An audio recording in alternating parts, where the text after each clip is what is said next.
잠언 15장 30절에서 33절입니다. 우리 함께 읽도록 하겠습니다. 시작. 눈이 밝은 것은 마음을 기쁘게 하고 좋은 기별은 뼈를 윤택하게 하느니라. 생명의 경계를 듣는 귀는 지혜로운 자 가운데 있느니라. 훈계받기를 싫어하는 자는 자기의 영혼을 경히 여김이라. 견책을 달게 받는 자는 지식을 얻느니라. 여호와를 경외하는 것은 지혜의 훈계라. 겸손은 존귀의 길잡이니라. 아멘. 오늘 하나님 말씀의 능력이라는 제목으로 오늘 잠언 15장 30절에서 33절까지 말씀을 받을 때 정말 이 말씀이 곧 우리의 삶 그 자체가 되기를 주님의 이름으로 축원합니다. 오늘 방금 불러드렸던 그 찬양, 우리 같이 올려드렸던 그 찬양, 달고 오묘한 그 말씀, 시편 119편 103절 그 말씀을 보며 이제 작곡했던 찬양이죠. 주의 말씀에 마치 어찌 그리 단지요 내 입에 꿀보다 더 다니이다. 하나님의 말씀이 정말 꿀송이보다 달다는 것이에요. 기쁘다는 것이죠. 기쁜가요? 근데 우리가 말씀을 볼 때, 또 설교 말씀을 들을 때 정말 기쁜 마음으로 이 말씀을 읽고 말씀을 묵상하고 말씀을 듣느냐 이 말입니다. 이 성경은 하나님의 우리를 향한 연애 편지와 같아요. 사랑의 편지. 하나님이 우리를 향한 이 사랑의 편지를 우리가 받을 때 과연 기쁨으로 받냐는 거예요. 사랑하는 사람한테 편지를 받으면 가슴이 콩닥콩닥하죠. 요새는 뭐 젊은 친구들, 뭐 나이 드신 분들 요새 편지 쓰는 사람 없죠. 요새는 주소를 아는 것도 별로 없어요. 옛날에 저희 때만 해도 이제 그 대학을 다니면 학보라는 걸로 이제 편지 대용을 했고, 하여튼 편지를 쓰는 문화였죠. 사랑하는 사람에게 또는 좋아하는 사람한테 아니면 좋은 친구에게 그 다른 학교를 다니는 친구가 학보를 이렇게 보내주죠. 학보를. 그럼 저희도 학보를 보내주고 학보 뒤에다가 내용 적고 주소 적고 이렇게 보내던 기억이 납니다. 그럼 늘 그 학보 모아두는 그 함에 그 학보통이라고 하는데 거기서 내 것이 왔나 이렇게 두근두근 거리면서 매일 이제 수업 들어가기 전에 확인을 하죠. 그리고 자기 이름이 있는 학보 편지를 받으면 가슴이 콩닥콩닥하죠. 기쁨으로 그리고 그걸 읽습니다. 한 절 한 절. 이 아침에 이 하나님의 말씀을 정말 그렇게 기쁨으로 받는 우리 모두가 되길 정말 주님의 이름으로 축원합니다. 오늘 잠언 말씀은 바로 그 하나님 말씀, 이 성경 말씀에 대한 순종하기를 격려하는 말씀입니다. 먼저 30절 보면 30절은 눈이 밝은 것 그리고 좋은 기별이라는 표현을 쓰면서 훈계를 바로 깨닫고 훈계를 듣는 것의 유익함을 강조하고 있어요. 30절 한번 다시 읽어볼까요? 눈이 밝은 것은 마음을 기쁘게 하고 좋은 기별은 뼈를 윤택하게 하느니라. 자, 여기서 눈이 밝은 것이라는 표현은 문자 죄송합니다. 문자 그대로 이 빛나는 눈빛, 반짝반짝하는 눈빛, 또 밝은 얼굴, 밝은 표정을 가리켜요.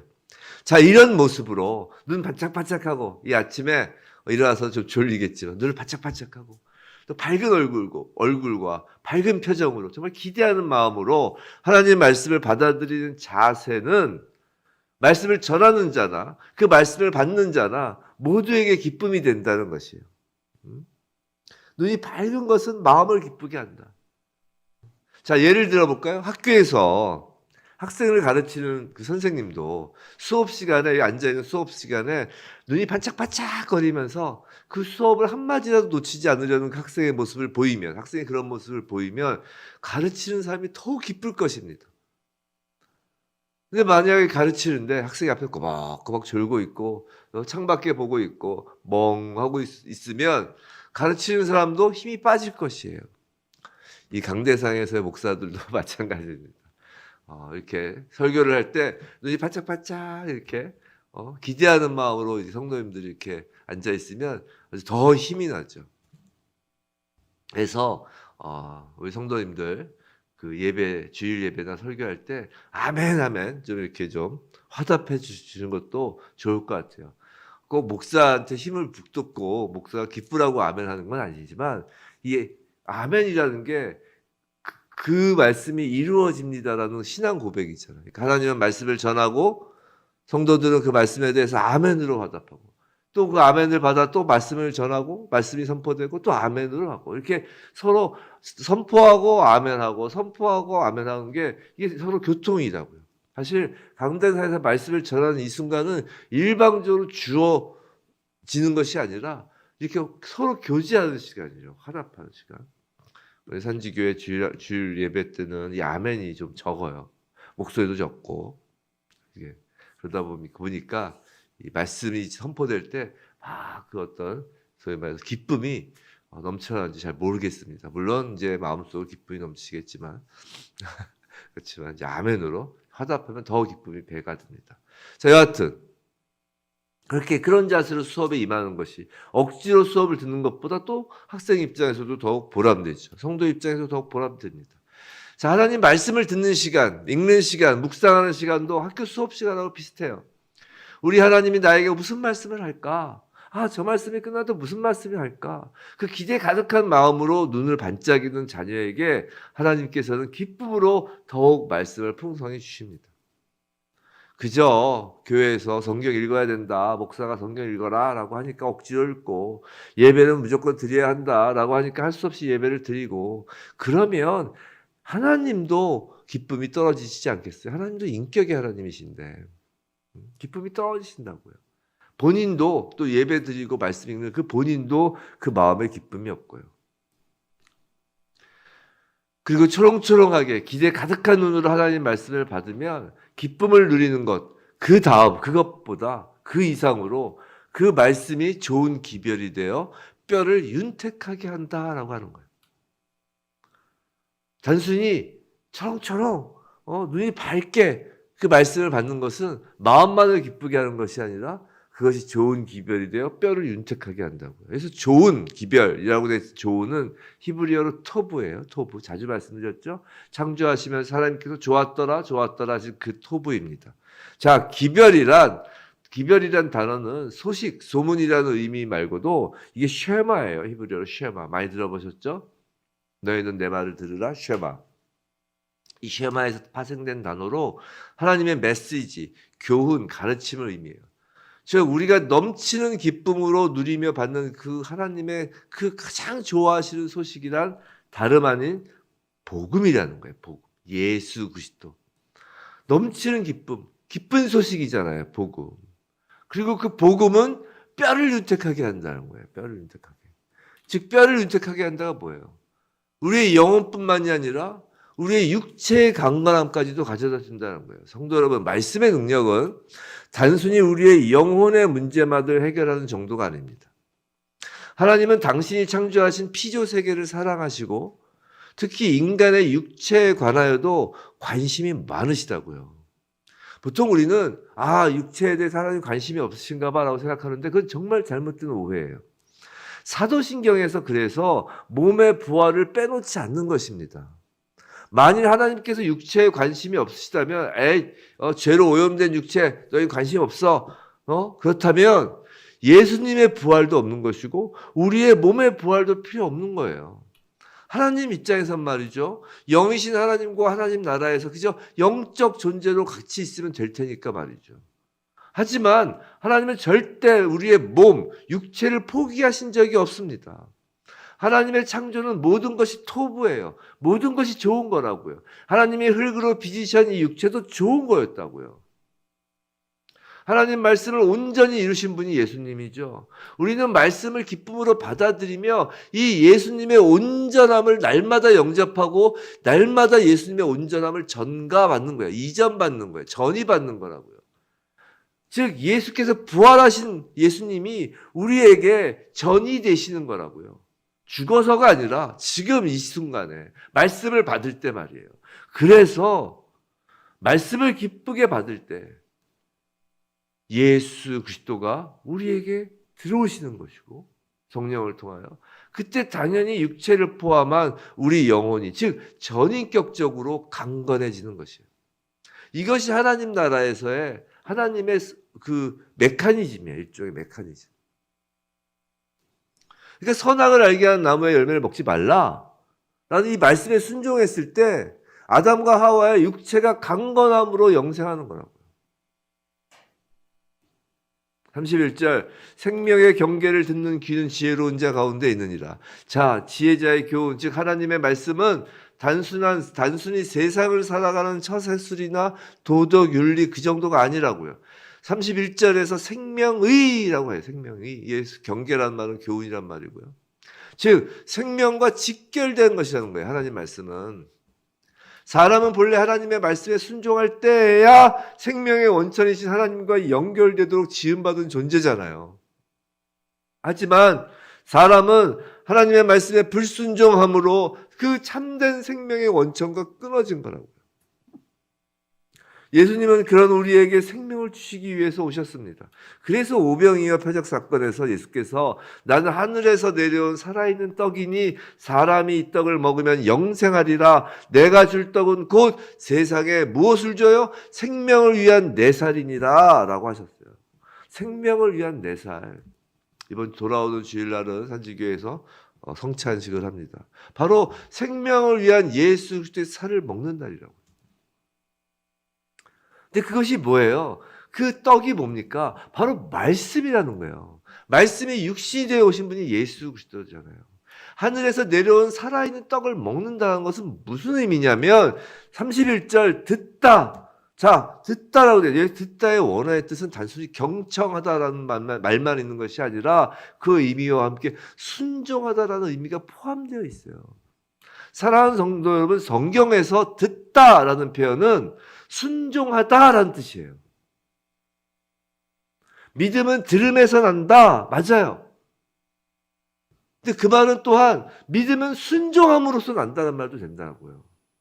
이게 믿음과 행실의 선순환이에요. 믿음 따로 행실 따로가 아니라고요. 우리가 믿음으로 의롭게 된다. 맞아요. 근데 그 믿음은, 그 의로움은 행실과 같이 굴러가는 선순환이라고요. 듣고 순종하지 않으면, 그냥 정말 귀로만 듣고 순종하지 않으면 듣는 것만으로는 말씀의 능력이 있을 수 없다고요. 믿음은 들음에서 난다는 말씀처럼 믿음은 먼저 복음이 들리면 믿음으로 반응되는 그 들음의 능력이 있는 것이고 그 열매로 나타나는 믿음, 즉 행위로 나타나는 믿음의 능력이 있는 것이에요. 자, 먼저 복음이 들렸어요. 복음은 강력합니다.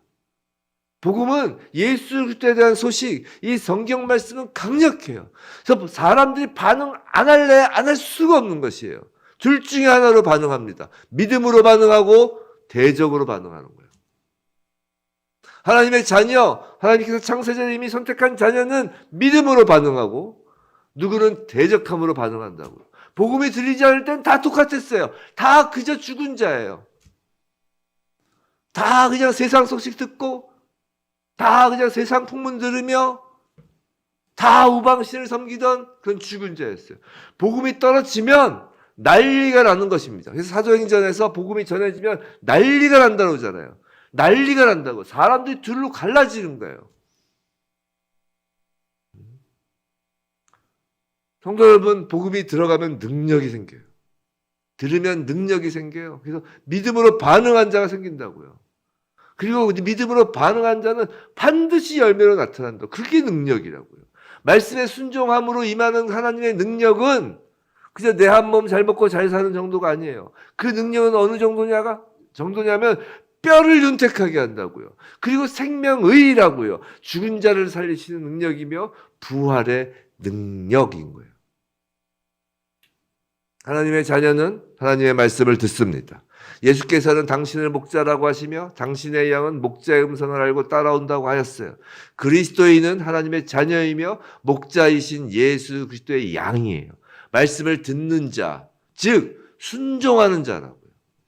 그런데 그 순종함은 바로 우리의 기쁨을 위한 것이고 우리의 강건함을 위한 것이며 궁극적으로 생명을 얻는 것이에요. 그래서 꿀송이보다 달다고 하는 것이에요. 성도는 말씀을 받는 것이 기쁘십니까? 기뻐야 돼요. 기뻐라! 명령이 아니라 기쁨이 반응적으로 오는 거라고요. 죽은 자가 살아났는데, 죽은 나사로가 다시 살아났는데 그 장면을 보고 예수님을 대적하는 자가 나타났어요. 죽은 나사로가 다시 살아나는 장면을 보고 예수님을 따르고 기뻐하며 따르는 자가 나타났어요. 두 부류로 나뉘는 거예요. 하나님의 말씀을 들었는데 기뻐하지 않으십니까? 고민해야 되는 거예요. 고민해야 되는 거예요. 아직 예수님을 모르는 거예요. 부디 성령님께서 여러분의 마음을 터치해 주셔서 이 말씀을 받을 때마다 기쁨이 샘솟기를 주님의 이름으로 정말 축원합니다. 우리가 이 아침에 새벽에 나오는 이유가 뭐예요? 제가 자주 말씀드리잖아요. 도 닦으려고 하는 게 아니라니까요. 으악 하고 도를 닦으려고. 물론 힘들죠. 힘들지만 이 말씀을 받는 순간, 이 말씀을 읽는 순간, 이 말씀을 묵상하는 순간 너무 기쁜 거예요. 이게 바로 생명이거든요. 32절 훈계받기를 싫어하는 자는 자기의 영혼을 경히 여김이라 견책을 달게 받은 자는 지식을 얻느니라. 하나님 말씀을 듣고 순종하는 것은 마치 교실에서 선생님 말씀을 한 글자라도 더 듣고 익혀 자신의 것으로 만들고자 하는 열정과 기쁨으로 하는 거예요. 억지로 하는 것이 아닙니다. 그런데 기쁨으로 듣고 순종하여야 할 그 하나님의 말씀 지혜를 싫어하는 사람이라면 그런 사람은 자기의 영혼을 가볍게 여기는 것이다 라는 것이에요. 자기 자신을 죽인다는 것은 육체의 생명을 끊는 것만 자기 자신을 죽이는 것이 아닙니다. 자살이라는 건 자신의 생명만을 끊는 것이 아니에요. 자기 영혼을 가볍게 여기는 것, 즉 자기 영혼을 무시하는 것도 자신을 죽이는 거예요. 그래서 누군가의 육체를 죽이는 자만 살인자가 아닌 거예요. 형제를 미워하는 자도 살인하는 자라고 그랬잖아요. 그게 왜 그러는 줄 아세요? 바로 그 형제의 영혼을 죽여버리기 때문에 그런 것이에요. 그 혼을 파괴시키기 때문에 그런 것이에요. 그래서 분노하지 말고 다른 사람에게 노를 바라지 말으려고 하는 이유는 그것으로 인해 그 상대방을 혼을 죽이기 때문이라는 것이에요. 살인자라는 것이에요. 하나님의 말씀을 듣는 것도 순종하는 것도 만약에 싫어한다면 이것이 곧 자신을 죽이는 것, 자살이라고요. 우리가 예수를 믿어 성령으로 거듭난 자라면 그 성령이 우리에게 가져다 주시는 이 귀한 하나님의 말씀, 우리의 생명을 주신 하나님의 말씀, 바로 예수 그리스도를 기뻐하여야 하는 것이에요. 당연한 것이에요. 예수 그리스도를 기뻐하는 것이에요. 하나님 말씀에 순종하라고 이 아침에 막 제가 협박하는 것처럼 들리시나요? 아니에요. 하나님 말씀에 불순종하여 선악을 알게 하는 나무의 열매를 먹은 그 결과물들은 지금도 이 세상에서 계속 진행형으로 이어지고 있어요. 그게 역사잖아요. 그 결과물이 역사잖아요. 날마다 죽어가는 사람을 보면 우리 매일 죽어가는 사람을 보잖아요. 세상은 살기 위해 존재하는 것이 아니라 죽기 위해 존재하는 것 같습니다. 죄에 빠진 세상은 살기 위해 존재하는 게 아니에요. 죽기 위해 존재하는 것이죠. 오직 하나님 말씀에 순종하는 자만이 생명을 위해 존재할 뿐입니다. 그리고 하나님 말씀에 순종하는 것이 곧 하나님을 경외하는 것이라고 하죠. 33절 여호와를 경외하는 것은 지혜의 훈계라 겸손은 존귀의 길잡이니라. 하나님을 경외하는 것, 자주 말씀을 드렸습니다. 하나님을 경외하는 것은 그저 예배당에서 손들고 찬양하고 무릎 꿇고 기도하는 것이 아니에요. 그렇게 예배당에서 보여지는 것은 하나님을 경외하는 게 아니에요, 사실. 하나님 말씀을 듣고 순종하는 것이 하나님을 경외하는 것입니다. 그렇다고 찬양할 때 손들지도 말고 무릎 꿇고 기도하지 말라는 것이 아니에요. 그 경외하는 그 마음이 그냥 발현되는 거죠. 하지만 진정 하나님을 경외하는 것의 핵심은 하나님 말씀을 듣고 순종하는 겁니다. 우리가 하나님을 경외하는 이유는 하나님의 사랑 때문이에요. 우리가 하나님을 경외하는 이유가 뭔가요? 십자가의 그 놀라운 사랑과 은혜를 보면 경외하지 않을 수 없습니다. 제가 예전에 한번 그런 말씀 드린 적이 있어요. 하나님은 무서운 분으로 불로 막 폭군처럼 임하여 우리가 그 폭군 대신 하나님을 경외하는 게 아니에요. 하나님은 그렇게 하나님을 두렵게 하면 하나님이 두렵게 하면 도망가죠. 세상의 두려움은 도망치게 하는 두려움이라고 그랬잖아요. 근데 하나님의 그 경외함은 하나님을 경외하게 함은 하나님으로 달려가는 경외함이라고요. 그게 왜 그럴 수 있냐면 그 십자가가 바로 하나님의 그 사랑과 하나님의 공의와 하나님의 그 모든 신실함과 하나님의 성품과 하나님의 모든 것을 십자가에서 보여주기 때문이에요. 그렇기 때문에 그것으로 그 앞에서 경외할 수밖에 없는 것이에요. 하나님의 그 크신 사랑 앞에선 두려울 정도로 그 사랑이 크신 거라고요. 경외하지 않을래야 않을 수 없습니다. 왜 우리가 하나님 말씀 앞에서 눈을 초롱초롱하면서 기대하는 마음과 기쁜 마음으로 서 있을 수 있나요? 시작하면서 이 성경은 바로 하나님의 사랑의 편지라고 했어요. 하나님의 사랑 앞에 우리가 있기 때문이에요. 하나님을 사랑하기 때문입니다. 우리는 바로 그 하나님과 사랑으로 묶여서 하나가 된 존재예요. 성부, 성자, 성령, 삼위 하나님이 하나이신 것은 사랑으로 하나예요. 그 사랑에 우리를 초대하신 거라고요. 너희도 우리와 하나가 되자. 하나님께서 천지를 창조하시면서 우리의 형체로 우리의 그 이미지로 사람을 창조하자라고 하신 것은 우리와 하나가 되자라는 뜻이에요. 하나님의 신성을 주고 하나님의 능력을 주시고 하나가 되자. 이제 그 신성과 능력의 가장 핵심이 뭔가요? 바로 사랑인 거예요.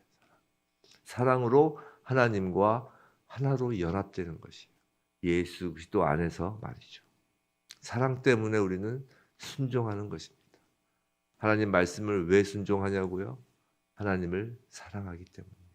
주님의 음성을 왜 따라가냐고요? 우리 주 예수 그리스도를 사랑하기 때문이에요. 하나님을 말씀에 순종하지 않고 예수를 따라가지 않으며 예수를 사랑한다고 하는 건 거짓입니다.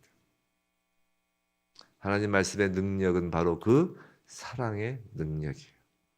사랑하는 성도 여러분, 부디 십자가 그 사랑 앞에서 기쁨으로 하나님 말씀에 순종함으로 말씀의 능력, 부활의 능력, 영혼 육이 강건해지는 그 은혜를 이 땅에서 우리 모두 누리게 되길 주님의 이름으로 축원합니다.